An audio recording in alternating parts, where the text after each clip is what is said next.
साथियों राम राम। साथियों, आज एक ऐसे विषय पर चर्चा करते हैं जो विषय हमारे समाज का बड़ा कॉमन विषय हो गया है और बड़ा ही खतरनाक है, जिससे आने वाले समय में हमारा भारत बहुत ज़्यादा संकट में जा सकता है। आज आप एक चीज़ देखिएगा, विशेष तौर से कोरोना काल के बाद से कोई बच्चा 2 साल का है, 2.5 साल का है और वो हल्ला कर रहा है, रो रहा है, तो उसकी मम्मी क्या करती हैं? उसको एक फ़ोन पकड़ा देती हैं जिसमें यूट्यूब पर उसके लिए कोई वीडियो लगा देंगी, वो उसी में उलझा रहेगा। 3-4 साल का बच्चा है तब भी उसके साथ यही हो रहा होगा।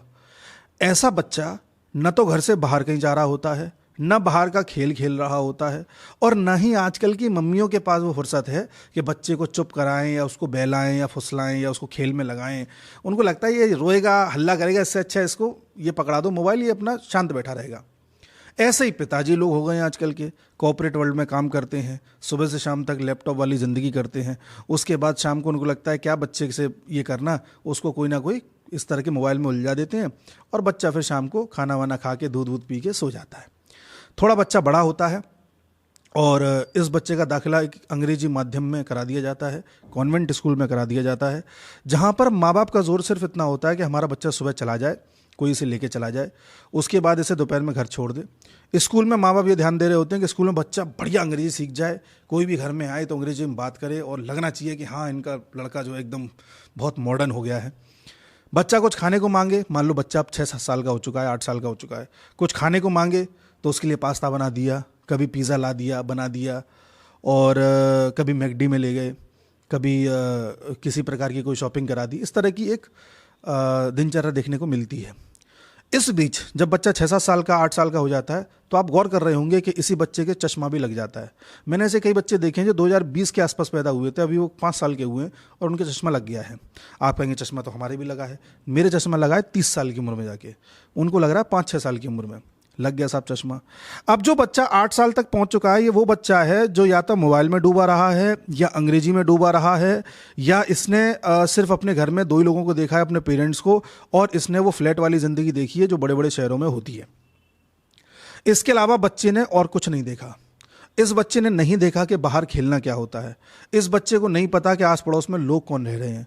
इस बच्चे को नहीं पता कि क्रिएटिविटी क्या होती है, मिट्टी के खिलौने कैसे बनाए जाते हैं, घर में कोई खिलौना है तो उसे खोल के कैसे देखा जाता है कि इसके अंदर क्या है। इस बच्चे को नहीं पता कि आस पड़ोस में जो अंकल हैं वो उनका नाम क्या है, वो कहाँ जाते हैं, क्या करते हैं। इस बच्चे को नहीं पता कौन अंकल अच्छे हैं, कौन अंकल बुरे हैं। इस बच्चे को कुछ नहीं पता। ये एक मशीन है। माँ बाप ये बना रहे हैं बच्चों को। मैंने तो ऐसी ऐसी महिलाएं देखी हैं जो अपने बच्चों को गोद में तक नहीं ले पाती हैं। वो एक आता है ऐसा एक चिपकाने वाला, जैसे 2 साल का, 2.5 साल का बच्चा है, गोद में रख लिया, चिपका दिया, बैग टाइप का, बच्चा ऐसे लटका रहता है। कई जगह ये देखा गया कि माँ बाप दोनों ही काम कर रहे हैं बाहर, बच्चा घर में किसके भरोसे है, किसी आया के भरोसे। आजकल ऐसी कई बेबी सिटर्स होती हैं, ऐसी महिलाएं जो दूसरे घर में बच्चा पालने का काम करती हैं। बच्चा पूरा बचपन उसी की गोद में या उसी के साथ बिता देता है। ऐसे माँ बापों को ये सोचना चाहिए कि उनका उद्देश्य क्या है, वो करना क्या चाह रहे हैं। अगर आप अपने बच्चे को नहीं पाल पा रहे तो आप कर क्या रहे हैं? ये दोनों जने नौकरी करने जो जा रहे हैं, नौकरी करके पैसा कमाई करोगे क्या? आप जो मशीन तैयार कर रहे हो, ये मशीन सिर्फ अंग्रेजी बोलना जानती है, सुबह शाम तक लैपटॉप चलाना जानती होगी, एक किसी कॉर्पोरेट वर्ल्ड में यस सर, जी सर, नो सर ये सब करना जानती होगी, वीकेंड पे जाके पार्टी शार्टी करी आएगी और एक इसी टाइप की एक न्यूक्लियर फैमिली में अपने आगे के जीवन को बसा देगी, जिसमें शायद वो आपसे मिलने भी नहीं आएगी। आप ये प्राप्त करना चाहते हो? जो बच्चा कॉन्वेंट में पढ़ा के आप तैयार कर रहे हो, वो बच्चा आपके साथ नहीं रहेगा, ये फैक्ट है। तो जो आपके साथ नहीं रहना, जो आपके किसी तरीके के सुख दुख में साथ नहीं रहना, जिसके सुख दुख में आप साथ नहीं रह रहे, तो आपके तीनों के होने का मतलब क्या है? क्या मिला आपको ये सब करके? ये सोचना चाहिए। मैं अभी कुछ दिन पहले की बात है, किसी रेस्टोरेंट से बाहर निकल रहा था, तो उसमें मैंने देखा कि एक महिला अपने 3-4 साल के, 4 साल का बेटा होगा शायद, बोलने की स्थिति में था वो, उससे कुछ कह रही थी, वो भी अंग्रेजी में, नो, डू दिस, डू, ऐसे करके कुछ, पता नहीं क्या कहना चाह रही थी। मैं हैरान था, ये महिला अंग्रेजी बोल करके, सिखा करके इस बच्चे को क्या करना चाह रही है। हैरानी वाली बात थी। अब आप कहेंगे कि आप अंग्रेजी के खिलाफ हैं, कि आप वेस्टर्न कल्चर के खिलाफ हैं, अंग्रेजी के शब्द आप खुद भी बोल रहे हैं, अंग्रेजी जैसी शर्ट तो आप भी पहने हुए हैं। नहीं, मैं फिर रिपीट कर रहा हूँ, मैं अंग्रेजी के खिलाफ नहीं हूँ, मैं वेस्टर्न कल्चर के खिलाफ नहीं हूँ, मैं वेस्टर्न किसी भी चीज़ के खिलाफ नहीं हूँ। मैं खिलाफ उस मानसिकता के हूँ जिसे ये लगता है कि ये वेस्टर्न चीज़ें अपनाने से सब कुछ अच्छा अच्छा हो जाता है, जबकि सब खराब खराब हो रहा है, सबके सामने आ रहा है। आपके बच्चे के 6 साल की उम्र में चश्मा लग गया, आपका बच्चा मोबाइल से बाहर नहीं निकल पाया, आपके बच्चे में क्रिएटिविटी नहीं है, आप बच्चे को टाइम नहीं दे पा रहे, आप बच्चे को खिला नहीं पा रहे, आप बच्चे से बात नहीं कर पा रहे, और आपके पास बहाने हैं कि हम तो बिजी हैं साहब, क्या करें। तो बच्चा पैदा क्यों किया था? आपके अंदर कोई सोच समझ ही नहीं है। ये हैरानी की बात है। और सबसे बड़ी बात है कि आप अपना पूरा परिवार छोड़ करके आए, अकेले रह रहे हो कहीं दूसरे शहर में, तो आपकी पूरी फैमिली का मतलब क्या था? पहले आपने जिद करी कि हमें अलग रहना, अलग रहना, अलग रहना। आप अलग रह रहे हो अपने पूरे परिवार को छोड़ करके, अलग रह के भी उस बच्चे के साथ नहीं रह पा रहे, तो अलग क्यों रह रहे हो? पहले हमारे देश में संयुक्त परिवार हुआ करते थे, जॉइंट फैमिली होती थी, तब आपने कभी नहीं सुना होगा कि डिप्रेशन हो गया है किसी को, या स्ट्रेस हो गया है किसी को, या एंजाइटी हो रही है, या रात को नींद नहीं आ रही है। क्योंकि जब घर में बहुत सारे लोग होते हैं तो सबका सुख दुख बट जाता है। घर में 4-6 लोग होते हैं तो बच्चा भी पल जाता है, पता नहीं चलता। दादा दादी मामा नानी कोई ना कोई पाल ही देता है। ऐसे आया नहीं रखनी पड़ती, बेबीसिटर नहीं रखनी पड़ती। लेकिन आप लोगों को लगा कि आप ज़्यादा पढ़े लिखे हो, आपको मॉडर्न एजुकेशन आ गई है, आपको ज़्यादा ही अंग्रेजी जानते हो, तो आपको लगा कि भाई घर से अलग रहना चाहिए। ये जो थॉट प्रोसेस है ना, ये सोसाइटी को ख़राब कर रहा है। इस थॉट प्रोसेस ने आपको ख़राब कर दिया, आपके बच्चे को ख़राब कर दिया, आपके आने वाली पीढ़ियों को ख़राब कर रहा है। आपका बच्चा एक मशीन पैदा हो रहा है, उसके अलावा उसमें कुछ नहीं है। आप मानिए बात को। जितने भी बड़े बड़े लोग हैं ना इस दुनिया में, जो अमीर लोग हैं, चाहे बिल गेट्स को देखिए, चाहे इलॉन मस्क को देखिए, चाहे किसी को भी देख लीजिए, ये अपने बच्चों को मोबाइल नहीं देते 15 साल की उम्र तक। इनको पता है मोबाइल के दुष्परिणाम क्या है। लेकिन आप सिर्फ मॉडर्न दिखने के चक्कर में बर्बाद कर रहे हो अपने बच्चों को। क्या मिला? आप खुद सोचिए ना। आपको ये न्यूक्लियर फैमिली बना के क्या मिला? आपको ये अंग्रेजी पट पट पट पट करने से क्या मिला? आपका बच्चा पढ़ जाएगा कॉन्वेंट में, पढ़ने के बाद किसी अच्छे कॉलेज में चला जाएगा, वहाँ भी यही सब करेगा, एक डिग्री हासिल कर लेगा, किसी कॉर्पोरेट वर्ल्ड में काम कर रहा होगा। काम क्या कर रहा होगा? किसी बड़े शहर में या विदेश में जाकर के नौकरी कर रहा होगा, जहाँ सुबह शाम तक नौकरी करेगा। ऐसे ही वहाँ भी यही काम करेगा, अंग्रेजी बोलता रहेगा। वो काम करेगा जो थोड़े दिनों में कोई भी आदमी कर सकता है। मैंने इंजीनियरिंग करी हुई है। मेरी इंजीनियरिंग के साथ साथ कई लोग ऐसे थे जिनका प्लेसमेंट हो गया था और सॉफ्टवेयर कंपनीज में वो चले गए थे। हम मैकेनिकल इंजीनियरिंग से थे, लेकिन लोगों ने सॉफ्टवेयर कंपनीज को चुना। कोई TCS में चला गया, कोई इन्फोसिस में चला गया, कोई कहीं चला गया। वहाँ जाकर के कौन सा काम कर रहे हैं? वही एक सेट ऑफ एक इस प्रकार का काम जिसे 10-15 दिन में कोई भी सीख सकता है, उसी को लगातार किए जा रहे हैं। इसे आप स्किल कहते हैं। आप जानते हैं लोग कोडिंग डिकोडिंग के लिए बड़ा परेशान होते थे अब तक। हमें कोडिंग आ गई, हमें कोडिंग आ गई, हमें कोडिंग आ गई। कंप्यूटर में कोडिंग करी जाती है, उसको करने से बहुत लोगों को कैरियर में बहुत लाभ मिला, बहुत ऊपर तक गए। और ये कोडिंग ऐसी है कि एक बार आप सीख गए कोडिंग कैसे करनी, फिर होती चली जाती है, उसमें फिर नया कुछ नहीं है। अब एक AI ने कोडिंग करके दिखाई है, और जो कोडिंग पहले 500 लोग कर रहे थे मिलके, वो AI के माध्यम से हाल हो जाती है।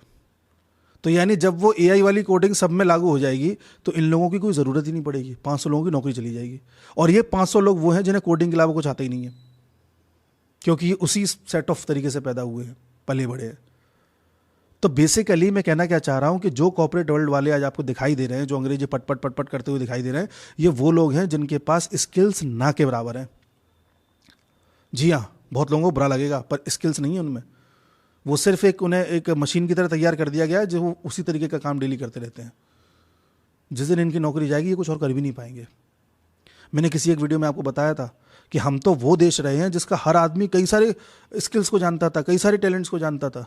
कई भाषाओं का ज्ञान हमारे देश के लोगों को हुआ करता था। कहानियाँ याद रहती थी, लोरियाँ याद रहती थी, मुहावरे याद रहते थे, है ना। देश और दुनिया की जानकारी याद रहती थी। ज्योतिष हर किसी को आता था किसी एक ज़माने में।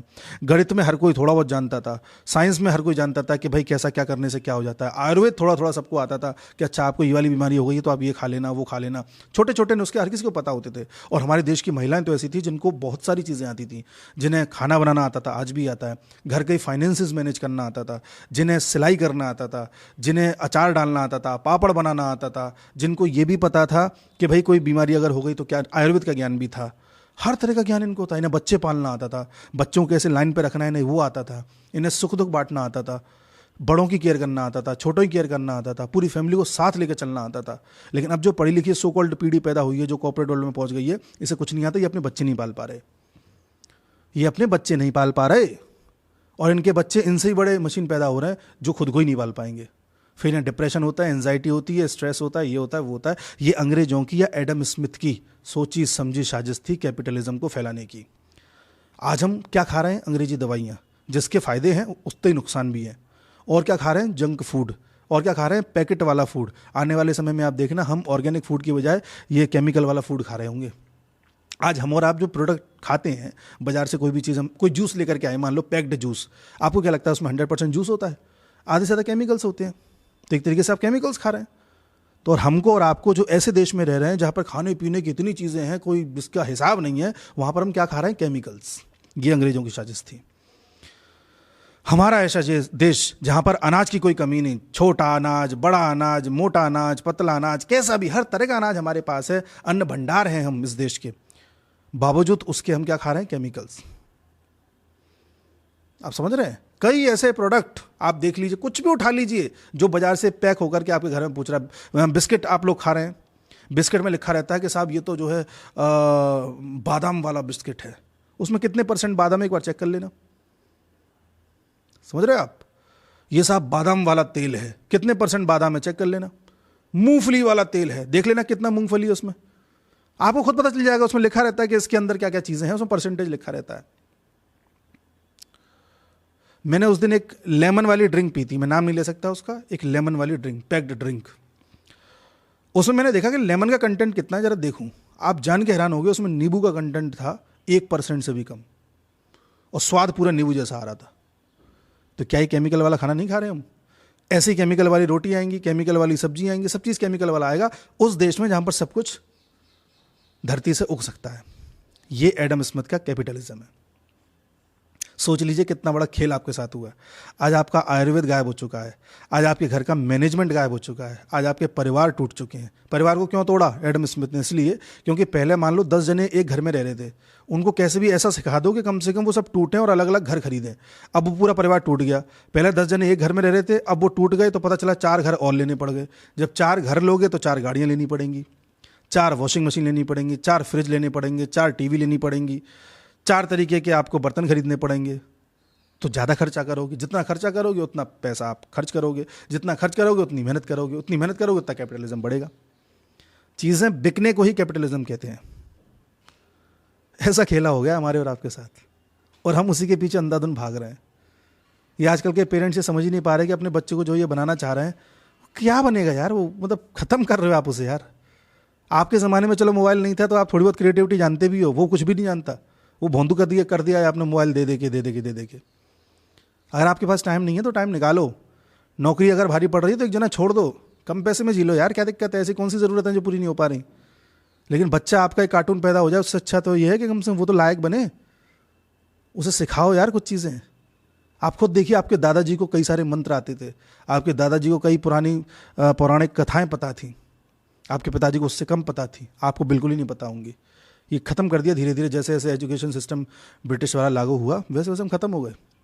1947 में मान लीजिए, 1947 में हमारे देश में लिटरेसी रेट इतनी नहीं थी, 20% से भी कम थी, लेकिन बावजूद उसके हमारे हर घर में ज्योतिष लोगों को आता था, आयुर्वेद पता था, जो मैंने थोड़ी देर पहले बताया, वो सारी चीज़ें पता थी।